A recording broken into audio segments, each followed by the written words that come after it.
Have you ever come home from a family trip thinking, why am I more exhausted than when we left? I used to think family travel was hard because of the kids. But the truth is, it was hard because I was carrying the entire trip in my head. And if this already feels familiar, then this video is for you. As moms, as dads, as parents, we do tend to carry everything in our head and sometimes by ourselves without asking for help or delegating specific tasks for our trip that needs to be done in advance. And this is the mindset shift we need to change. And here's the part that no one really talks about. When parents are planning trips, we don't just plan the logistics, we're planning everything. We're managing all the outcomes that could happen.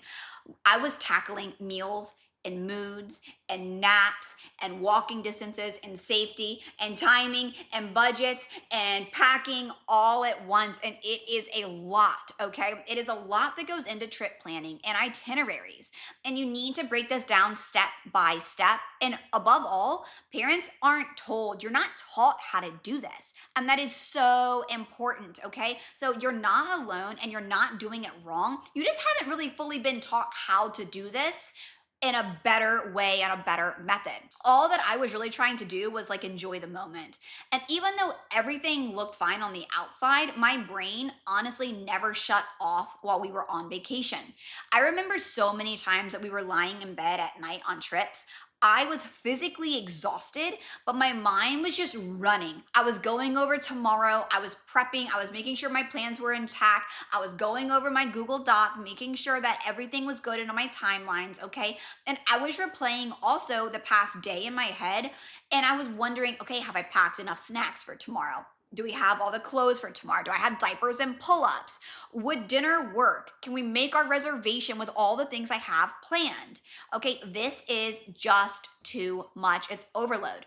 And if the kids were overtired already, now you're realizing I wasn't even resting. Okay, no one's resting, not the kids, and definitely not you when you're supposed to be asleep and your brain just cannot shut off. So even though we physically stopped like moving around and we were in bed at night or on the sofa, I wasn't resting, right? Like you're not resting, you're just still planning, and that's exhausting. And this is why more planning didn't fix it. It's not the problem solution. It's not the problem that you need to solve in this equation. It actually just made me more tired, and it's gonna make you tired as well.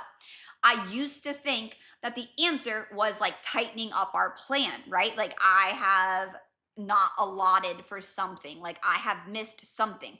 Maybe we needed more reservations. Maybe we needed more backup plans. Maybe we needed more just in cases. What was actually happening was the pressure was just going up because I wasn't allowing any flexibility or wiggle room in my planning. Every extra plan became another thing that could potentially go wrong. And then you have a domino effect of the rest of your day collapsing. What surprised me was that even though we had really good plans, they carried a lot of weight. Okay. Reservations meant watching the clock all day. Tickets for every single attraction meant pressure. Okay. We need to make sure we do this to go to the next one, to go to this one, because we can't skip it because we've already paid for it. So we need to go get our money's worth. Timelines meant guilt if we didn't follow through, because once you miss one thing or relate to one thing, again, domino effect for the rest of your day, and you're rushing, which also makes for sometimes snappy and cranky parents and kids as well. No kid is going to be not flustered while they're being rushed in an unknown city, especially if it's heat and you are walking a lot, okay? So, what we realized was that suddenly fun had to follow deadlines, okay? And my body felt that before my brain even was registering it. We did have days where nothing failed, but everything still felt really tense and really tired. And that's when I realized that burnout doesn't only come from chaos, it can come from pressure too. And again, that's not the goal here when we're planning a family trip or a family vacation. Okay. Like that is literally the opposite of what we're trying to do here. And once I realized this and I saw it, everything had the ability to change for the better. So the shift that really changed everything was I just stopped.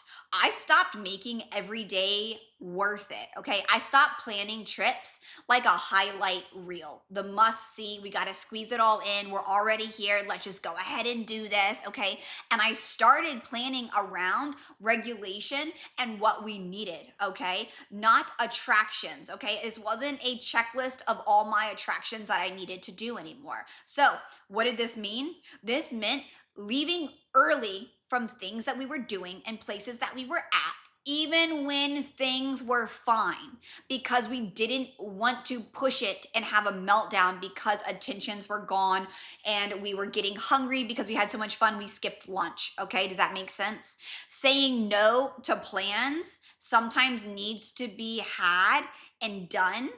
Okay, even though the plans sounded great and amazing and we wanted to do them, saying no was the right decision for our family. And sometimes that FOMO, the fear of missing out, is really true, but you need to know that it's okay.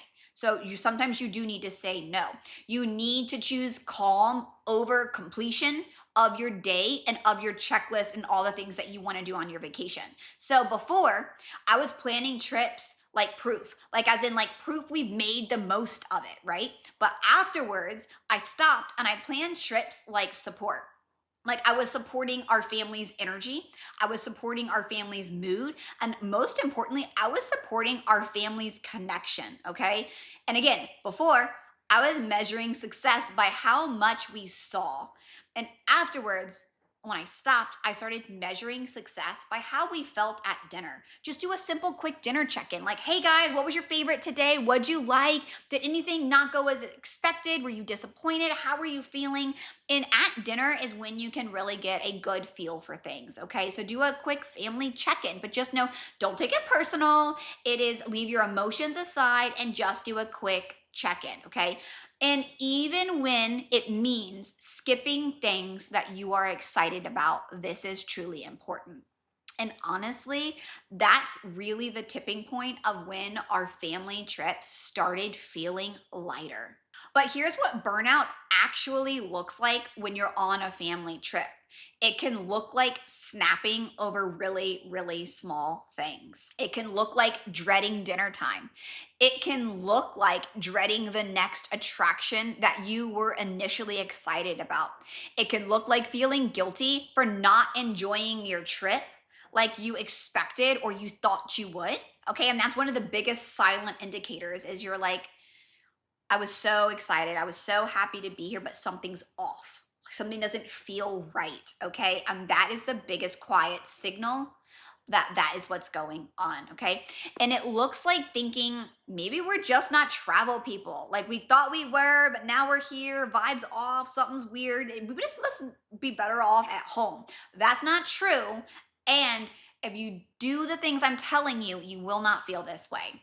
So this happens all the time, okay, to capable, organized, and loving parents, okay, who are carrying just way too much alone and are doing too much for the trip all at once, okay? And this is why it feels confusing because you're doing everything right.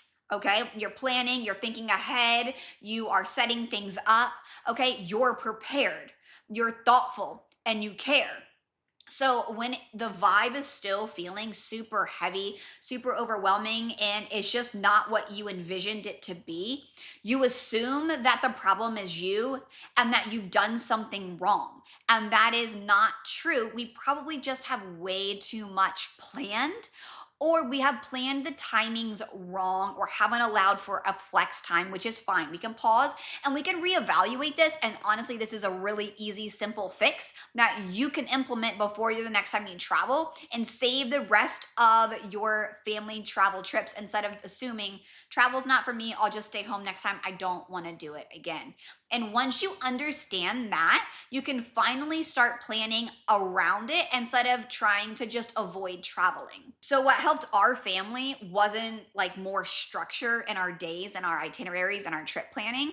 It was fewer decisions on those tired days. Okay. That means and looks like fewer transitions between attractions and locations. That means earlier wins. That means you plan your one must see attraction or activity in the morning when everybody's energy is the highest and leave some flex time in the afternoon as something optional if you have enough time and there's enough energy to complete this in, and you have predictable endings. You know that dinner is scheduled. It is your one meal a day that you're going to schedule and plan because you have vetted out the places that you can go. And then you have time that is some down connection time that you can go to a park, you can go on a walk, or you just go home and have a movie with your kiddos, whatever that looks like. But you need that predictable dinner ending that you don't have to think at the end of the day. Sometimes that meant doing the one thing, right, in the morning and letting the rest of the day be flexible. Not because we didn't care and we're lazy, but because caring actually meant and looked like protecting our energy for all of us, parents and kids, and not just carrying the whole trip mentally by myself. Another great thing to do is say, hey, this is our itinerary and I'm going to share this document with, your wife or your husband, and I'll do day one, you do day two, and you switch back and forth on and off. Or say, hey, can you help me do this, and give a specific easier task to that person? And that's one thing off of your plate. And that has really worked in my marriage and has completely allowed us to work better as a team together. And honestly, this is exactly what I walk parents through step by step in my stress-free family travel course. But even the mindset shift alone is so crucial. It really changes everything and the flow of your trip. I had to redefine what a successful trip even meant. Not how much we saw, not how much we did, but not how productive our days were, but whether we came home feeling closer, calmer, more connected, and not dreading the next trip for the next year. Okay, we actually wanted to travel again when we came back home. That's when you know you've hit that shift and something's working and it's connected now. Kids are not going to remember everything that they saw, but what they do remember is how safe and connected that they felt. The overall feeling of the trip. Were they happy? Were they nervous? Were they scared? Were they excited? Were they calm? Were they just able to relax? That's what they remember the most, okay? And parents, usually we feel, and parents deserve to also have those good feelings too, okay? Because the goal isn't just this trip, it's whether you want to plan the next one or not. And whether travel can become something that you either look forward to or something that you start dreading again. The biggest motto that our family has started to live by is that travel for us wasn't just, oh, let's just go get out the house for 1 week of summer. It's we want to create lasting memories. We want these memories to be positive, and we want these memories to be locked in, make us closer, and be something that we can remember for the rest of our lives, and that our kids significantly remember as a positive experience together. That does not mean that things are not going to go wrong. That does not mean that there are not going to be meltdowns and stress sometimes. That does not mean that a plan is going to always be perfect and there's not going to be a hiccup or an accident that happens. That's not what that means, and that's not the goal here, and that does not happen to us even as full-time travelers, okay? So just keeping that in mind, because that is so important. If family travel has felt harder than it should, you're not failing. You've just been carrying too much. Grab my free family packing list below, and it is the exact list that I use so that I'm not making decisions at 10 p.m. at night. And if you really want help planning these trips without burnout, my stress-free family travel course is linked down in the description below, and I'll pin it in the comments. Also, tell me in the comments what part of travel feels the heaviest for you right now. Every comment I read, and it truly lets me know where my viewers are at, what part of their journey they're on, and so that I can help plan the next video.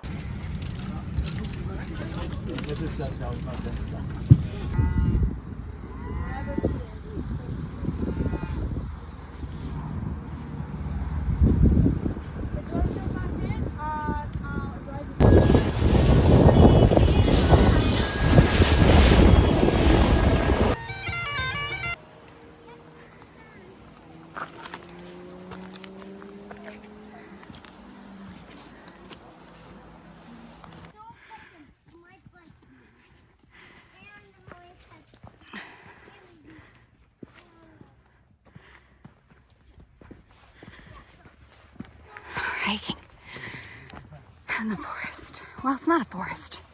Cactus. And until next time, happy trekking.